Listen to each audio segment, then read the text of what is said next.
topgan mol dunyoyingiz bilan, mansabingiz bilan katta ketayotganingizda, sizdan sal pastroq bo'lgan insonlarni mensimasdan yerga urayotganingizda hech xayolingizga kelmaganmi?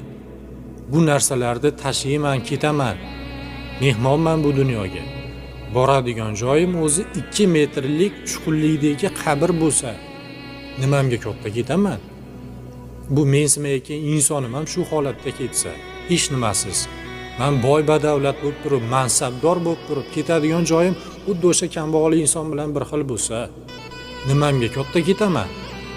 Sal o'zimni bosib olaydi, mana mingiz urmaydimi? Va devor yurilmaydimi boshingiz?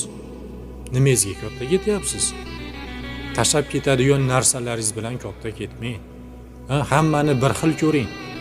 Zo'r bo'lsangiz ham, mansabdor bo'lsangiz ham, boy bo'lsangiz ham ketishimiz bir xil bo'ladi-yu, katta ketmang.